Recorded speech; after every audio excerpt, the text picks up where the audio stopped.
Olá, bom dia, bem-vindo a mais um Café com Maná. Hoje vamos estar falando sobre construção ou edificação das nossas próprias vidas, né? A palavra de Deus em Mateus 7,24, o Senhor Jesus diz o seguinte: portanto, quem ouve estas minhas palavras e as pratica é como um homem prudente que construiu a sua casa sobre a rocha. Caiu a chuva, transbordaram os rios, sopraram os ventos e deram contra aquela casa. E ela não caiu, porque tinha seus alicerces na rocha. Mas quem ouve estas minhas palavras e não as pratica é como um insensato que construiu a sua casa sobre a areia. É um texto muito legal, muito claro, né, na palavra de Deus, em que ele apresenta como alicerce para as nossas vidas, né? Ou seja, quando você vai construir alguma coisa, primeiro você tem que examinar o solo, né, preparar a fundação, né, que é sobre ela, esta fundação, sobre esse solo que você vai levantar ou erguer a sua construção. Então é sobre este solo que nós vamos construir as nossas vidas. E Jesus apresenta então o quê? Quem ouve estas minhas palavras e as pratica é como um homem que construiu a sua casa sobre a rocha.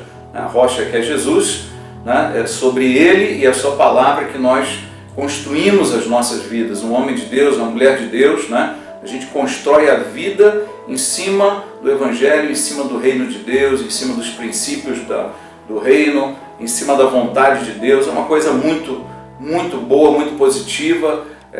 Quando as lutas vêm, quando vêm as batalhas, quando vêm as situações mais pesadas do dia a dia, né? As enchentes dos rios, o vendaval, as chuvas, ao invés de derrubar a casa, né? A casa se mantém de pé. Essas coisas passam, né? Então, quando a gente tem também as nossas lutas na vida, as nossas dificuldades, as intempéries do dia a dia, né, arrematam contra nós, nós aguentamos firme. Por quê? Porque estamos alicerçados numa palavra viva, uma palavra verdadeira, um Deus presente, né? Estamos alicerçados, estamos edificados sobre o fundamento que é Jesus Cristo, né, e a sua palavra, a sua vontade. Eu conheci há muitos anos atrás uma senhora cristã, católica, que passou a vida na igreja, ia às missas e tal, congregava, né? E ela deu um testemunho que aos 64 anos de idade ela realmente teve um encontro com Jesus. Ela teve uma conversão, apesar de estar na igreja todo esse tempo, a conversão dela foi aos 64 anos. Ela era uma psicóloga conhecida, renomada, mas o que aconteceu? Após esse momento, ela realmente começou a edificar a sua vida em cima do alicerce que é Jesus e a sua palavra. E aí, apesar de todos os seus conceitos, toda a sua formação dentro da psicologia, ela teve que rever muitos dos seus conceitos, seus princípios, a sua visão do ser humano, da psique do homem. Ela acabou revendo muitos conceitos que ela já tinha estabelecido. Por quê? Porque agora ela estava alicerçada em uma outra verdade, um padrão de vida totalmente diferente. Isso é uma coisa assim maravilhosa, um testemunho tremendo desta mulher que se tornou uma evangelista, uma pregadora, uma mulher de Deus. Agora, a palavra de Deus, ela não fala só nisso. Nós temos um outro texto que ele vai além desse momento que é da construção do alicerce fundamental. Ele entra no que nós vamos construir em cima desse alicerce, né? Uma coisa é a fundação, ok, acabou a fundação do prédio, né, de uma casa, de qualquer construção, agora em cima dela nós vamos erguer uma construção. Então são coisas diferentes. Até aqui falamos da fundação, das bases, da estrutura de sustentação de uma vida, né, espiritual, de uma vida pessoal.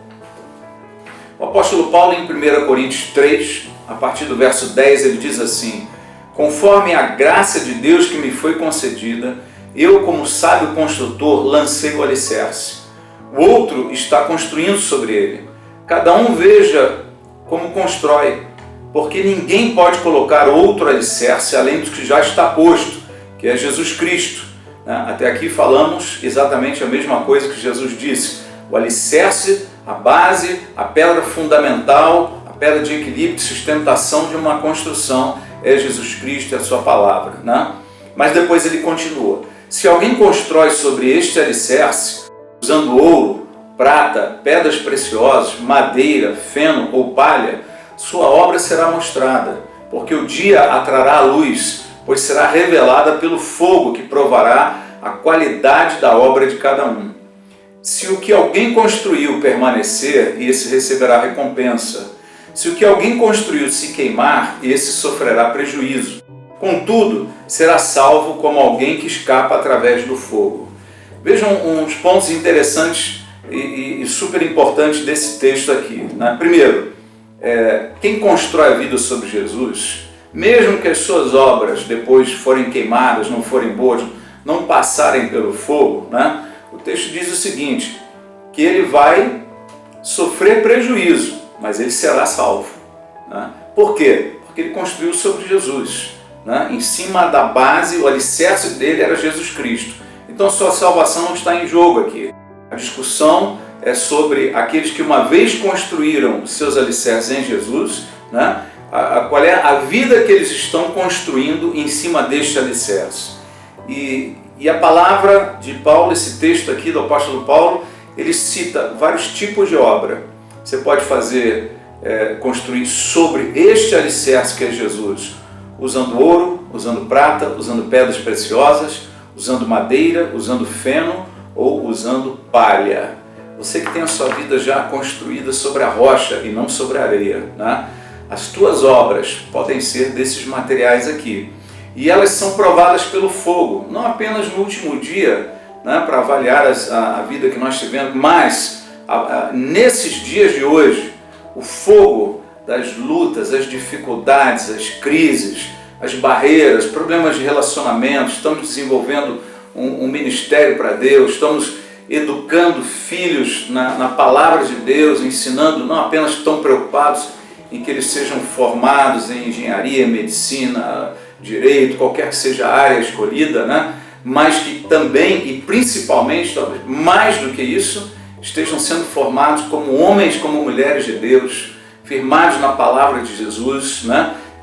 O quanto nós estamos investindo nesse sentido, quanto investimos num casamento cristão, num relacionamento, o quanto investimos numa carreira com princípios éticos de um homem, de uma mulher de Deus, o quanto estamos investindo no ministério, na obra de Deus, dentro da vontade dele, né? São coisas assim super importantes, e é aí que você qualifica o tipo de obra que você está fazendo, se é de ouro, se é de prata, se é de pedras preciosas, se é de madeira, feno ou palha. Porque quando o fogo passa, quando vem as lutas mais pesadas na vida, veja, muitas obras acabam, casamentos acabam, famílias acabam, relacionamentos com filhos, carreiras acabam, e principalmente ministérios. Muitas vezes a pessoa que está fazendo a obra de Deus, vem uma dificuldade aqui, ali, calcular, entrega de volta. Não, toma aí, eu não quero mais participar do louvor, eu não quero dar mais aula na escola dominical, não quero mais ser um evangelista, participar desse trabalho, não quero mais estar no louvor, não quero mais isso, mais aquilo, ou está no ministério pastoral, começa a desanimar, desiste, entrega, né? Veja, não é assim que a coisa funciona. Se nós entregamos essas coisas, desistimos delas, nós estamos dizendo o quê? Eram obras de palha, de feno e de madeira, que o fogo veio, queimou e a gente jogou fora, entregou de volta. O fogo, ele mostra quem nós somos, ele mostra que tipo de obra e de edificação nós estamos fazendo. Em algum momento Davi decidiu, vou construir uma casa para Deus. Eu tenho um palácio aqui que eu estou morando, vou construir uma casa tremenda para o Senhor. E era a vontade dele, estava super bem intencionado, mas Deus não tinha esse plano. Deus falou, não, você não vai construir casa nenhuma, eu não moro em casa construídas por mãos humanas, né? A terra é o estrado dos meus pés, não há casa para Deus. Então, nesse momento, Deus tinha uma vontade e Davi tinha outra. Por mais bem intencionado que Davi tivesse, essa não era a vontade de Deus.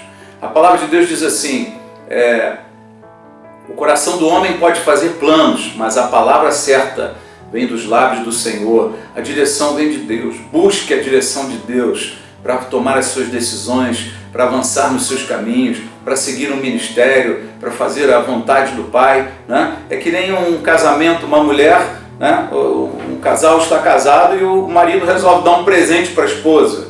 Não, tal, com a maior boa vontade, deu uma geladeira para ela. Que é a geladeira? Ele vai usar também a geladeira, né? A mulher naturalmente não gostou, foi dar um presente de casamento, deu uma lava-louça, né? A lava-louça também é para ele, não é para ela. Então, construir algo na presença de Deus, construir obras de ouro, são obras que a gente constrói conhecendo a vontade, baseado num relacionamento forte. A direção de Deus para as nossas vidas é fundamental para que a gente desenvolva obras de ouro. Quando o fogo vem sobre o ouro, sobre prata, sobre pedras preciosas, ele não queima. Ao contrário, o ouro é purificado, o ouro é modelado por essas lutas, por esse fogo que passa pela vida. A gente é modelado e fica melhor do que antes. As pedras preciosas são aquelas que suportam o fogo vulcânico, né? O furor de um vulcão e permanecem intactas. Que a nossa vida seja assim, que as nossas obras sejam com essa qualidade para Deus. Tenha um dia maravilhoso, Deus te abençoe. Se o Café com Maná tem sido bom para a sua vida, dê um like, se inscreva no nosso canal, visite e curta a nossa página no Facebook e você é nosso convidado especial aqui na Igreja de Nova Vida em Alphaville e também na nossa Igreja de Nova Vida no Alto de Congonhas, conforme esses endereços aqui.